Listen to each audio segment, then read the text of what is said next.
BJP Telangana అధ్యక్షునిగా ఈటెల రాజేందర్ అన్న వార్త చక్కెర్లు కొడుతుంది. అయితే ఈ నేపథ్యంలో కేంద్ర మంత్రి అమిత్ షాను కలిశారు మల్కాజ్గిరి ఎంపీ ఈటెల రాజేందర్. రాష్ట్ర అధ్యక్ష బాధ్యతలు ఈటెలకు ఇస్తారనే వార్తల నేపథ్యంలో వీరి భేటీకి ప్రాధాన్యత సంతరించుకుంది. అనంతరం కేంద్ర మంత్రులు కిషన్ రెడ్డి, బండి సంజయ్లకు శుభాకాంక్షలు తెలిపారు ఈటెల రాజేందర్. ఇక ఇదే అంశంపై మరింత సమాచారం మా రిపోర్టర్ రాజు అందిస్తారు. చెప్పండి రాజు.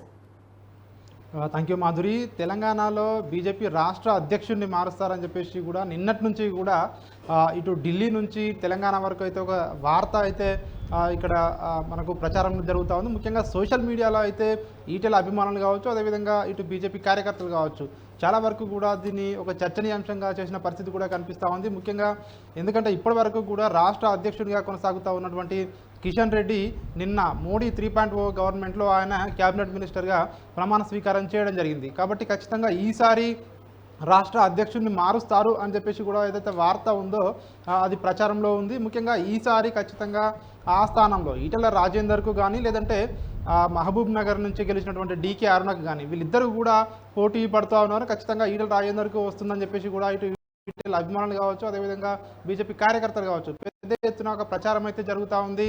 ముఖ్యంగా దీనికి బలం చేకూరే విధంగా నిన్న ఢిల్లీ వెళ్ళినటువంటి ఈటెల రాజేందర్, ఎంపీ ఈటెల రాజేందర్ ఆయన ఈరోజు కూడా నిన్న హిమంత బిశ్వ శర్మను, అస్సాం ముఖ్యమంత్రి హిమంత బిశ్వ శర్మను కూడా కలవడం జరిగింది. ఆయనకు సన్నిహితంగా ఉన్నటువంటి జాతీయ నేతలను ఆయన కలుస్తూ ఉన్నారు.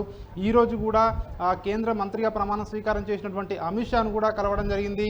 వాళ్ళిద్దరి భేటీ ఈ యొక్క ఏదైతే రాష్ట్ర అధ్యక్షుడిని మారుస్తారు అన్న ఏదైతే చర్చ జరుగుతూ ఉందో ఈ నేపథ్యంలో వాళ్ళ భేటీకి అయితే ప్రాధాన్యత సంతరించుకుంది. ముఖ్యంగా వాళ్ళిద్దరి మధ్య కూడా చర్చకు వచ్చినట్టుగా కూడా మనకు తెలుస్తూ ఉంది.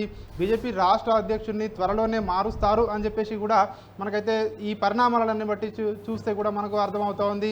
ముఖ్యంగా అయితే ఈ పోటీలో ఇద్దరు ఉన్నారు కాబట్టి ఎవరికి ఇస్తారు, డీకే అరుణకి ఇస్తారా, లేదంటే ఇక్కడ ఈటెల రాజేందర్కి ఇస్తారా అనే మాత్రం ఒక చర్చ కూడా కొనసాగుతూ ఉంది.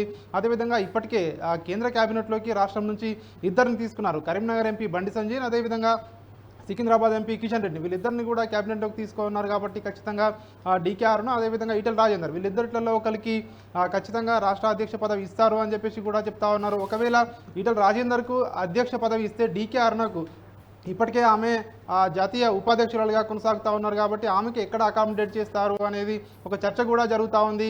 ఖచ్చితంగా రాష్ట్రంలో ఏవైతే 8 మంది గతంలో ఎన్నడూ లేని విధంగా బీజేపీ 8 స్థానాలను గెలుచుకుంది. కాబట్టి ఖచ్చితంగా వాళ్ళందరికీ కూడా ఎట్లా అకామిడేట్ చేయాలని చెప్పేసి కూడా ఇటు బీజేపీ పెద్దలు ఆలోచిస్తూ ఉన్నట్టుగా కూడా తెలుస్తూ ఉంది. కాబట్టి ఖచ్చితంగా అధ్యక్ష మార్పు ఉంటుంది అని చెప్పేసి కూడా తెలుస్తూ ఉంది. అదేవిధంగా ఇప్పటికే మనం చూడవచ్చు, ఇద్దరు మినిస్టర్లను ఆల్రెడీ తెలంగాణ నుంచి తీసుకున్నారు. ఒకవేళ భవిష్యత్తులో ఇంకా అంటే మంత్రివర్గ విస్తరణ ఉంటే ఖచ్చితంగా మరో మంత్రి పదవి కూడా భవిష్యత్తులో తెలంగాణకు కేటాయిస్తారని చెప్పేసి కూడా ఒక వార్త కూడా మనకు సోషల్ మీడియాలో చర్చ నడుస్తూ ఉంది. కాబట్టి ఖచ్చితంగా దాన్ని కూడా కొట్టిపారేయలేం. ప్రస్తుతం అయితే రాష్ట్ర అధ్యక్షుడిని మారుస్తారు అని చెప్పేసి కూడా ఒక చర్చ అయితే పెద్ద ఎత్తున నడుస్తూ ఉంది. కాబట్టి ఈ యొక్క పరిణామాలన్నీ కూడా గమనిస్తే మనకు అర్థమవుతుంది. ఖచ్చితంగా రాష్ట్ర అధ్యక్షుడిని మారుస్తారు, ఈటెలకే ఇస్తారని చెప్పేసి కూడా ఇటు సోషల్ మీడియాలో కావచ్చు, ఇటు ఢిల్లీలో కావచ్చు ఒక చర్చ అయితే పెద్ద ఎత్తున నడుస్తూ ఉంది.